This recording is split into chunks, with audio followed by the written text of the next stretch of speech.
Every great club has a few mysterious entries in their history, like a weird tattoo you don't remember getting, or a dream where you're playing up front for Liverpool with a mullet and no coordination. And then you wake up, or maybe you don't. Maybe you're Andriy Voronin. Now, when you hear Liverpool number 10, your brain might conjure images of creative brilliance, of Barnes, of Coutinho, of manoeuvres so graceful they leave defenders in therapy. But in the summer of 2007, that sacred shirt found itself draped over a man with the swagger of a Bond villain and a touch of a loose supermarket trolley on cobblestones.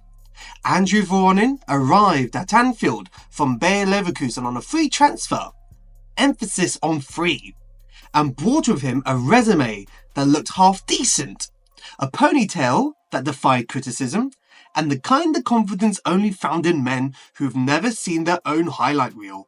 He was part of that beautiful, bizarre, post-Istanbul Liverpool phase. You know the one, when Rafa Benitez built Champions League semi-finalists using algebra, duct tape, and free agents. The club was somehow huge and also shopping exclusively in the miscellaneous bin at European airports. Voronin's promise? A smart, mobile second striker. A guy who could link play, make clever runs, maybe pop up with a goal or two. What Liverpool got instead was hard to explain. Imagine a giraffe on ice skates, blindfolded, during a fire drill. Now, give him a UEFA Pro license and stick him in a Merseyside derby. Yet, somehow, there were moments, glimpses, the odd turn, a goal here and there. For a split second you think, hold on, has Voronin figured it out? And just as quickly, no, he hasn't. He's tripped over the penalty box. He played with the enthusiasm of a man who believed he was destined for greatness, or at least a long-term role in Football Manager.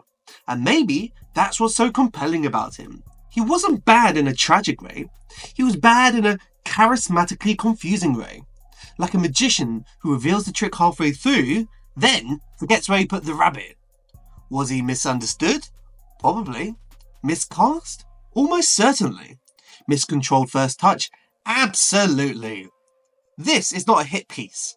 This is a celebration of optimism, of awkwardness, of players who arrive at giant clubs not to become legends, but to leave us with baffled smiles and one or two unforgettable gifs.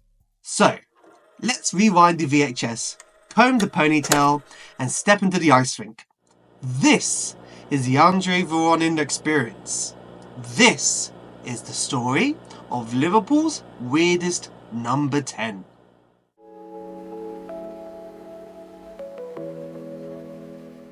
Born on the 21st of July 1979 in Odesa, then part of the Soviet Union, Andriy Viktorovich Voronin was the son of a Russian father and Jewish Ukrainian mother. His roots were a blend of cultures, but his heart beat for Ukraine. His grandfathers had even fought against the Nazis during World War II. From a young age, he chased the ball. At just 6, he joined the Kornomorets Odesa Academy and, like many Eastern European kids, grew up idolizing Maradona. Then, at 15, scouts from Borussia Mönchengladbach spotted him playing for Ukraine's under-16s, and he packed his bags for Germany. It was a dream start, but limited opportunities followed. Voronin made his Bundesliga debut on the 13th of December 1997 against Bayern Munich. A few months later, he finally scored on the 2nd of May 1998 versus Hansa Rostock, but only featured sparingly, yearning for regular football. He made a bold move to Mainz 05 in 2000 for just €45,000. This proved decisive. Under the then emerging coach Jurgen Klopp, Voronin transformed.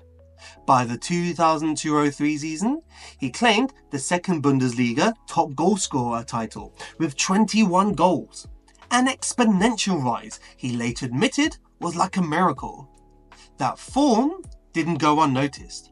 He earned his first senior national call-up for Ukraine in January 2002 and made his debut on the 27th of March 2002 in a 4-1 friendly loss to Romania. Despite being dropped initially, critics said he couldn't compete with Shevchenko, Rebrov and Vorobey. He soon fought his way back. By September 2002, he scored his first international goal, a header against Greece in a 2-0 Euro 2004 qualifier. Then, in March 2003, he struck against Spain in a 2-2 draw. These goals cemented his role as a solid squad player for Ukraine. His Bundesliga resurgence continued. A move to FC Köln in 2003 saw him score 4 goals in 19 games, but the club was relegated. Undeterred, Voronin signed for Bayer Leverkusen in 2004, where he hit his stride. 32 goals over 3 seasons and Champions League nights that caught wider attention. All told, before joining Liverpool in 2007, he still had 74 caps and 8 goals for Ukraine, ultimately representing them at the 2006 World Cup, reaching the quarter-finals and later Euro 2012. As such, Voronin arrived at Liverpool in summer 2007 not as a project but as a polished international. From a childhood spent chasing the ball in the streets of Odesa, to a Bundesliga baptism and breakthrough under Klopp, to a second Bundesliga golden boot, to a Champions League pedigree at Leverkusen and a steady international career, part of Ukraine's golden generation, he had swagger, confidence and a reputation as clever, technically gifted and versatile. Rafa Benitez even said he could play behind a striker, lead a line or drift in from right. Yet, beneath the surface of that confident resume lay the seeds of the giraffe on ice moments to come. A player whose body sometimes betrayed the brain, whose first touch could be scattergun, and whose style, so fluid in Germany's measured structure, would soon be tested by the mercurial demands of the Premier League. At 27, signing on a free transfer, he was at his physical and technical peak, and as he pulled on the number 10 shirt at Anfield, there was every reason to believe this Ukrainian forward, with a mullet and a smile, might be Liverpool's secret weapon, or at least a curious footnote on a squad full of bigger names. His charm, aura and confidence promised just enough magic to seduce a club in transition.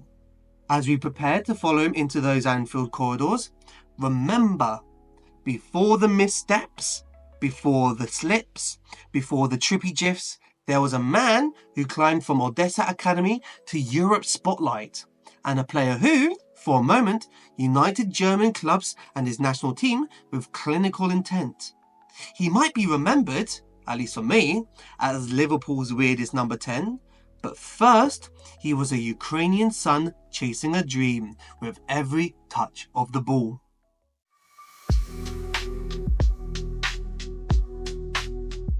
There are signings that make a statement, and then there's the kind that make people squint at the team sheet and go, really? Him? Andriy Voronin's time at Liverpool sits perfectly in that second category. Thrown into the mix at a time when Liverpool were caught between the grandeur of their past and the instability of a team trying to stay relevant, Voronin represented something oddly refreshing, a wild card. And in his first few weeks, it looked like the gamble might pay off. Within his first handful of games, he scored a thunderous winner in Europe and a composed finish against Sunderland. His early form hinted at a player who could drop deep, link play, and chip in with the odd goal. There was energy to his runs, intelligence to his positioning. For a brief moment, it felt like Liverpool had stumbled onto something sharp. But that sharpness didn't last. Soon enough, cracks began to show. Not dramatic collapses, more like stumbles. He had the right ideas, but the execution often lagged behind. One infamous effort on goal, A toe-poke miss that barely reached the edge of the box summed it up. It wasn't just off target, it was physics-defyingly limp. A schoolyard misfire in a stadium of professionals. And yet, that kind of chaos became part of his charm. He was the kind of player who would press a defender into panic, then immediately trip over the loose ball. One week, he was threading passes in tight spaces. The next, he was blasting crosses into the stands. Fans weren't sure what they'd get, and neither, it seemed, was he. Across the 2007-08 season, Voronin made 27 appearances in all competitions and scored 6 goals. Not bad, not great, just there. And unfortunately, that was the theme. Injuries hampered his rhythm, and when fully fit, he struggled to displace Liverpool's most consistent forwards. As a club leaned heavily on Torres, Cal and Gerrard for attacking output, Voronin's role became less solution and more spare part. In 2008, he was sent on loan to Hertha Berlin. While he flourished in Germany, back at Liverpool, he became something of a footnote. The club didn't seem to know what to do with him upon his return.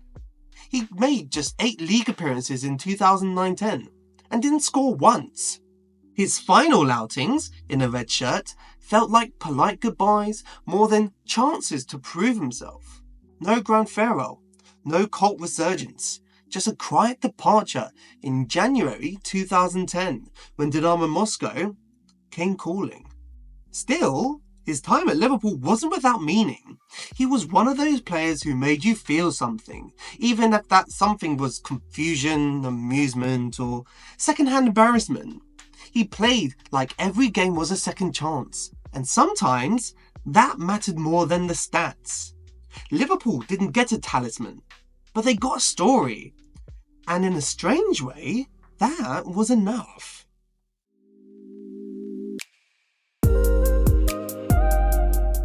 After leaving Liverpool in January 2010, Andriy Voronin quietly slipped out of the Premier League spotlight and into the snow-blanketed arms of Dynamo Moscow.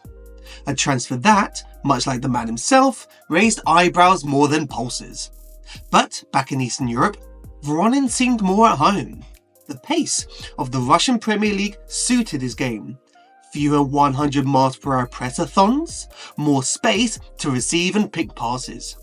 Over the next few seasons, he found steady footing, not quite rediscovering his Bundesliga peak, but offering flashes of the intelligent link-up play that had once made him a rising name in Germany. He spent 4 years at Dynamo, even returning briefly to Fortuna Düsseldorf on loan in 2012. That spell was less than magical, a goalless run where time, form and possibly fate conspired against him. His once busy feet were now just a little heavier. The space he used to exploit seemed to close just a fraction quicker. Football had moved on, and Voronin, like so many aging playmakers, found himself drifting towards the edges. He officially retired in 2014. No grand testimonial, no fanfare, just a quiet fade out from the professional stage. But that wasn't the end, not for a character like Voronin. After football, he dabbled into coaching and took on an ambassadorial role at Dynamo Moscow. In interviews, he often spoke candidly about his career, including his mixed time at Liverpool, with refreshing honesty. No spin, no delusion, just a player who gave it a shot, took the knocks and kept smiling through it. Since then, he's stayed close to the game, but far from the limelight. Coaching stints, punditry cameos, and the occasional press quote reminding us all he's still around. For a player once mocked for misfiring volleys and his fashion-forward headline, Voronin's post-playing journey has been one of quiet dignity. He may not have left behind a mountain of trophies, but what he did leave is something rarer. A legacy of honesty, heart, and moments.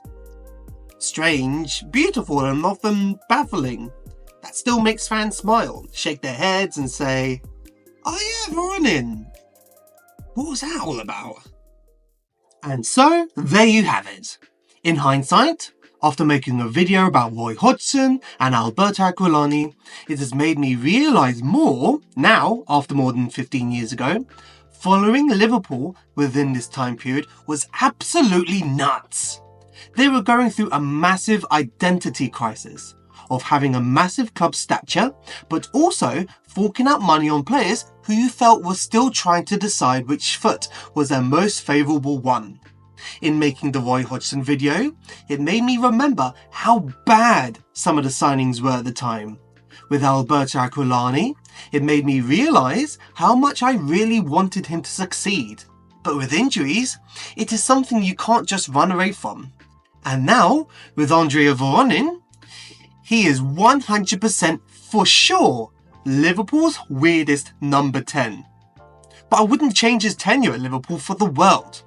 He left such an unimaginable impression on me at the time, where, as I was training with Sunday League teams, watching Voronin play could only be described verbally as strange and unforgettable. After Istanbul, it was such a weird time to be a Liverpool supporter, where as much of a gargantuan club Liverpool were and still are, they didn't necessarily have the names that make the statement true. Sure, Voronin had moments of brilliance, a thunderbolt here, a deft finish there, but at the same time, there were some "what on earth was that" attempts. Soccer AM had created a segment of their own when Voronin left Liverpool, of scuffed shots and attempts on goal that wouldn't be misplaced in a rugby compilation. Not every player fits a system, and neither are they meant to. I personally kind of missed the mavericks of brilliance, competence, and those who embodied a rare category of footballer who feels like they wandered into the wrong film set, but stayed anyway, did the scenes, and left behind a few cult classic outtakes.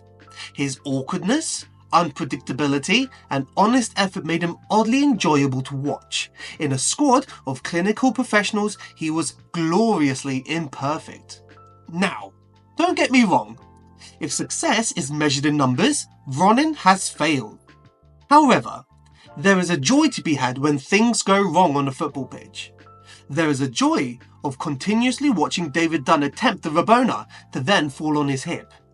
There is a joy to watch Jimmy Bullard play leapfrog in the penalty box while everyone is trying to get the ball. There is even a joy to be had when goalkeepers are trying to find the ball, which they either thought was the penalty spot or locked under their legs like a loose egg leaving the hen's nest. You never really see compilations of the best goal of the month. You never hear any hope of another fan zone. And you hardly ever see mistakes within football, which is ultimately what football is all about. Having fun with a football. Football today, in my opinion, is too robotic, with too much at stake and not a lot of room for mistakes, or even to learn from them. It is becoming more like NFL. And as much as I enjoy the NFL, it should be its own sport and not a carbon copy. And by that, I mean players who are given specific jobs to do on a pitch, which leaves no room to experiment with new techniques or even enjoy themselves. A lot of factors come to play, and I'm not going to sit here and be ignorant as to why football is what it is today. But there are times in the past, more so when I played football literally every day, that makes you wish football was as enjoyable to play many years ago as it is today. I remember Voronin, more so fondly as a footballer for Liverpool, because football isn't just about legends, it's about the strange ones too. Voronin is a reminder that some players stay with us not because they were great, but because they were interesting. He may have more of a compilation of fluff shots or moments of disbelief when he has thrown his body voluntarily away from the ball, but sometimes that's all it takes to be immortal in football's weird little Hall of Fame. Thank you very much if you have watched my video this far and more so enjoyed it.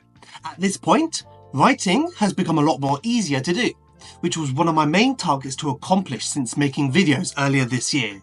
As such, if you enjoyed it, like, comment, subscribe, and I'll see you soon.